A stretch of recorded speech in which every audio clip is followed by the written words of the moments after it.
Hello मेरे CMA intermediate के बच्चों, कैसे हो? सब बढ़िया, सब मौज। इस वीडियो में मैं आपके लिए लेके आया हूं पेपर रिव्यू। किसका? अरे सीएमए इंटरमीडिएट जून 24 का corporate accounting and auditing paper का पूरा रिव्यू। मैं आपको इसके अंदर जो भी एमसीक्यूज पूछा गया उसके भी सारे आंसर्स बता दूंगा, और जो पेपर आया उसका पूरा रिव्यू और पूरा डिटेल एनालिसिस करके देने वाला हूं। तो जल्दी से इस वीडियो को लाइक कर दो और अपने सारे दोस्तों के साथ शेयर भी कर देना, क्योंकि मैं सारे एमसीक्यू का आंसर्स भी आपको यहीं पर बता दूंगा। ठीक है भैया, जल्दी से शुरू करो। तो चलो शुरू करते हैं। तो भैया आप ये बताओ ना, पेपर इजी था कि टफ था? चलो देखते हैं ना कैसा क्वेश्चन पूछा है, आपको समझ में आ जाएगा।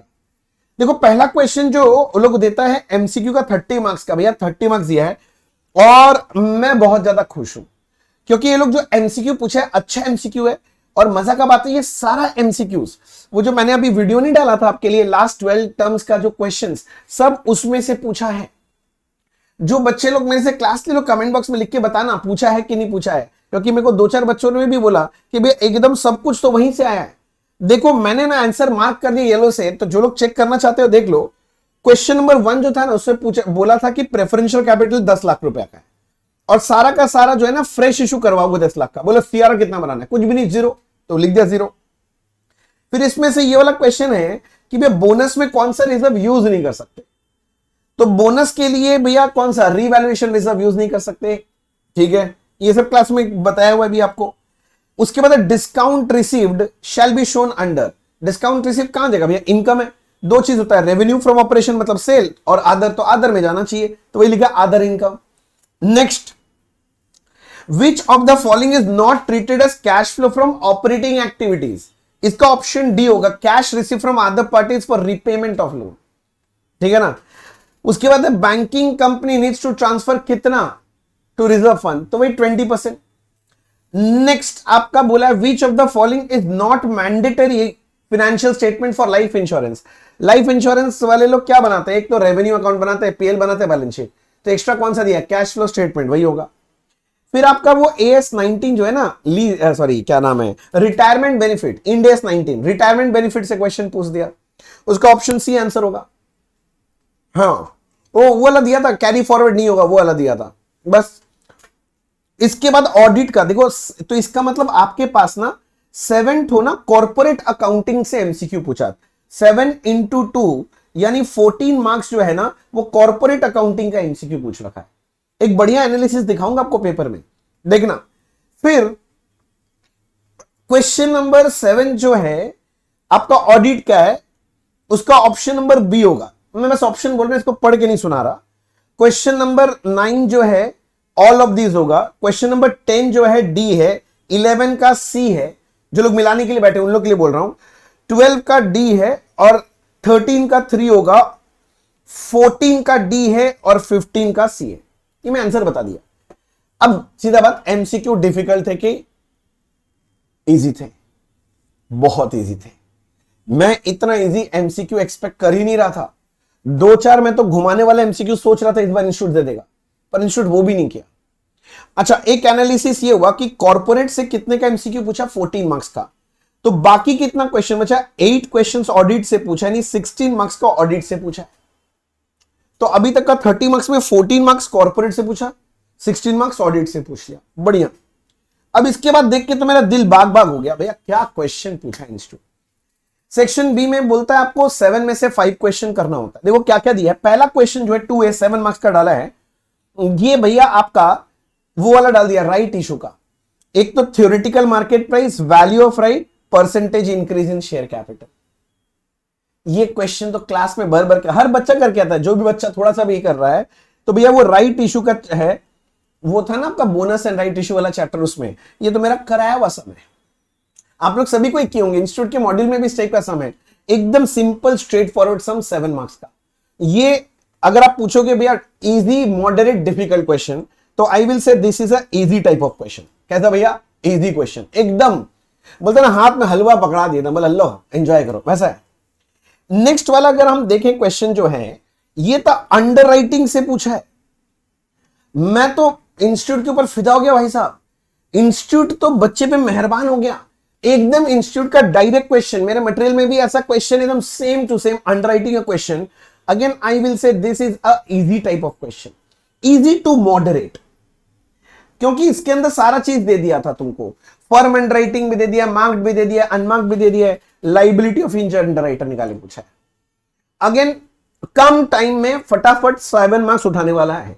मतलब अगर मेरे को ये 2 नंबर क्वेश्चन दिखेगा ना, मैं तो लपक के अटेम्प्ट करूंगा, क्योंकि 14 मार्क्स एकदम इजी था।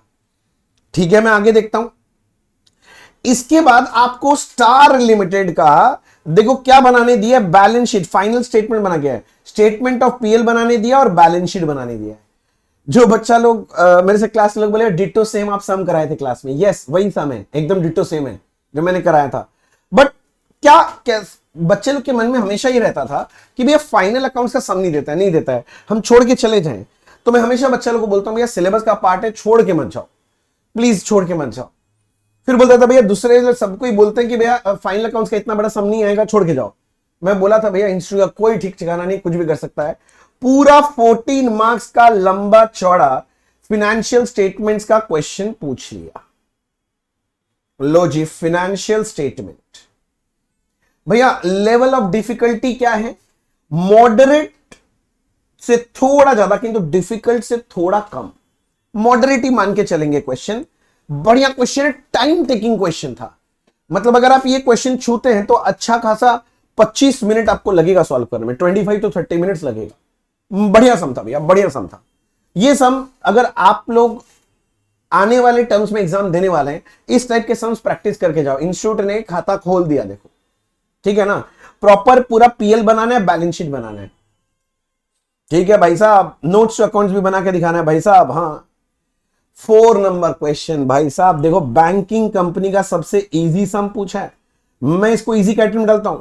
बैंकिंग कंपनी जब मैं पढ़ाना चालू करता हूं तो ये कॉन्सेप्ट में आता है ना, रिबेट ऑन बिल वाला कॉन्सेप्ट, देखो वही रिबेट ऑन बिल वाला कॉन्सेप्ट का सम दे दिया। और क्या चाहिए तुमको, यहां से रिबेट निकालना हर एक आइटम का, पकड़ पकड़ के काम खत्म। तो again this was a very easy sum. मेरे को अच्छा क्या लग रहा है ना, पता नहीं, इस बार जून 24 में इंस्टीट्यूट ने ना बच्चों के फेवर में पेपर बनाया है। जो बच्चा थोड़ा सा मेहनत करके गया होगा ना, उसको तो मजा आ गया होगा आज का पेपर। मेरे को लगता है वो बच्चा क्लास लिया हो, क्लास नहीं लिया हो, मेरे से पढ़ाओ, किसी से भी पढ़ाओ, उस बच्चे को मजा जरूर आया होगा भैया। ठीक है ना, थोड़ा सा भी अगर बच्चा इज्जत से पढ़ा है ना, उसको मजा आया होगा पेपर देके। देखो उसके बाद मैं हमेशा ये रिबेट वाला तो चिल्लाते रहता हूं क्लास में करने के लिए। देखो पार्ट बी में 7 मार्क्स का क्वेश्चन क्या पूछ दिया, ये आपका इंश्योरेंस कंपनी का सम है, रेवेन्यू अकाउंट बनाने वाला। बच्चे हमेशा मुझसे सबसे इंपॉर्टेंट बताओ, मैं हमेशा बोलता हूं रेवेन्यू पढ़ गया, रेवेन्यू आ गया ना, रेवेन्यू अकाउंट। और एकदम सिंपल वाला दिया है, इसमें ज्यादा एडजस्टमेंट भी नहीं दिया है। हम लोग क्लास में सागर भीमा और ना क्या क्या कितना सम किए थे यार, लंबा चौड़ा, पर इंस्टीट्यूट ने एकदम सिंपल सम उठा के दे दिया। सारा कॉन्सेप्ट चेक कर लिया, आउटस्टैंडिंग वाला कॉन्सेप्ट चेक कर लिया, आपका बाकी सारा नोट्स बनाने वाला कॉन्सेप्ट चेक है, सारा चेक कर लिया। बढ़िया समय। मैं इसको मॉडरेट के कैटेगरी में डालना चाहता हूं। वैसे इजी डालना चाहिए था, पर ठीक है मैं मॉडरेट के कैटेगरी में डाल रहा हूं कि ठीक है। देखो इसके बाद ये हुआ ना मजा, ये इंड एस का सम दे दिया, ईपीएस का सम इंड एस से आ गया। ठीक है ना, मैंने बोला था इस बार भी सारे बच्चों को कि इंड एस से आने से ईपीएस का सम आएगा, और वही एकदम दिया है। This is a very good question, अगर आप मेरे से पूछें तो level very good question, good question है तो इजी देखा जाए तो उस हिसाब से, पर मैं इसको गुड के कैटेगरी में डालना चाहता हूं बच्चों के पॉइंट ऑफ व्यू से। भाई आप अपने पॉइंट ऑफ व्यू से मत, अरे इसलिए तो बोला बच्चों के पॉइंट ऑफ व्यू से गुड कैटेगरी सम।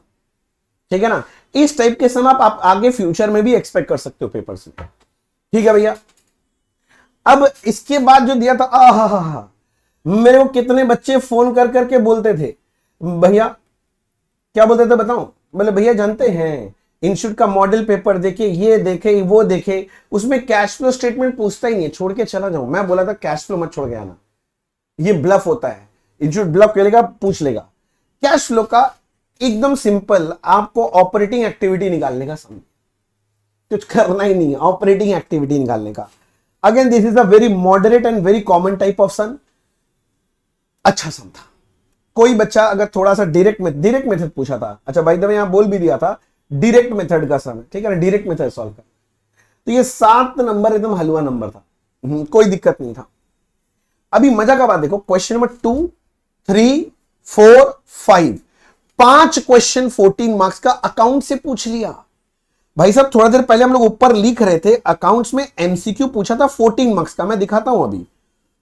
देखो अकाउंट से लिखा था 14 मार्क्स और 5 क्वेश्चन 2 3 4 5 सॉरी 4 क्वेश्चन किसका पूछ लिया 14 मार्क्स वाला। अरे 4 क्वेश्चन तो कितने मार्क्स का पूछ लिया जरा देखिए तो। 14 इंटू 4 56 और 14 मार्क्स का MCQ. Oh my God 70 marks तो कॉर्पोरेट से उठा दिया। बताएंगे अभी एनालिसिस करने बैठे तो 10-15 मिनट लो ना भाई, ठीक से पेपर को एनालाइज करो, इंस्टीट्यूट क्या बताना चाह रहे इस पेपर से वो भी समझो। अभी देखो फिर ऑडिट का क्वेश्चन आया था, ऑडिट वर्किंग पेपर के बारे में पूछ रहा है। सेक्शन 177 के बारे में ऑडिट कमेटी, मैं तो कुछ बच्चे लोग कई बार पूछता मैं से ऑडिट का कौन सा, मैं बोलता हूं ऑडिट कमेटी पढ़ के जाओ सीएमए का। जब मैं स्टूडेंट था ना तब से लेके आज तक हर पेपर में ऑडिट कमेटी के बारे में तो पूछता ही है इंस्टीट्यूट। ठीक है, discuss the audit procedure to be followed for audit inventory, analyze auditor's responsibility. ये क्वेश्चन देखो मेरे को लगता है ऑडिट का क्वेश्चन स्टैंडर्ड क्वेश्चन है, मैं नहीं बोलूंगा इजी क्वेश्चन है, but these are good standard questions जो एक्सपेक्टेड रहता है एग्जाम में, वैसा ही क्वेश्चन पूछा, डायरेक्ट क्वेश्चन एकदम ऐसा। और ये कितना क्वेश्चन पूछा, 1 2 3 ऑडिट का क्वेश्चन पूछा। अब भाई 3 क्वेश्चन पूछा, देखो ऑडिट से एमसीक्यू कितना पूछा था 16 और 3 क्वेश्चन पूछ लिया 14 मार्क्स करके, तो 14 इंटू 3 ए भाई 14 करके पूछा इंटू 3 दैट इज 42, टोटल मिला के हो गया 58। मतलब ये जो पेपर आपका आता है 128 का आता है ना, 128 देता है जिसमें 100 अटेम्प्ट लेना पड़ता है। 70 मार्क्स कॉर्पोरेट आ गया, 58 ऑडिट पूछा है। तो अगर आप कॉर्पोरेट अकाउंट्स बहुत अच्छे से कर लोगे, 70 मार्क्स अगर पूरा कॉर्पोरेट भी एडिट कर लिया तो 30 मार्क्स का ऑडिट करना, और 30 मार्क्स में से 16 मार्क्स तो यहीं चला गया। तो अगर मैं सिर्फ एक तो 14 मार्क्स का ऑडिट का क्वेश्चन अटेम्प्ट ले लेता हूं तो मेरा पेपर ऐसे ही फिनिश हो जाए। भैया अब आप बताओ, आपने इजी मॉडरेट सारा बात बोला, नेट में बताओ क्या है paper. Very good paper, I am very happy with institute क्योंकि बच्चों के फेवर में पेपर बना है। यहां पर बच्चों को जरा सा भी बहकाने के लिए, डराने के लिए, तकलीफ पहुंचाने वाला पेपर नहीं है। जो जो चीज इंपॉर्टेंट होता है वही इंपॉर्टेंट क्वेश्चंस इंस्टीट्यूट ने पूछा है। बात समझ में? बहुत अच्छा स्टैंडर्ड पेपर है। क्या ये पेपर बहुत लेंदी था? Answer is no, moderate level का था। ठीक है ना, आराम से 3 घंटे में पेपर फिनिश करने वाला था। भैया आप बताओ डिफिकल्टी लेवल, आप बताओ 1 से 10 में मार्क करोगे तो डिफिकल्टी क्या है इस पेपर का? अगेन ये फाइनेंशियल अकाउंटिंग के जैसे मैं इसको 7 दूंगा डिफिकल्टी लेवल में। एकदम इजी पेपर भी नहीं पूछा है पर एकदम डिफिकल्ट भी नहीं पूछा है। भैया लेंदी के हिसाब से आप कितना मार्क्स दोगे आउट ऑफ 1 to 10 कि ये लेंदी है कि लेंदी नहीं है? मैं बोलूंगा इसको 6 दें।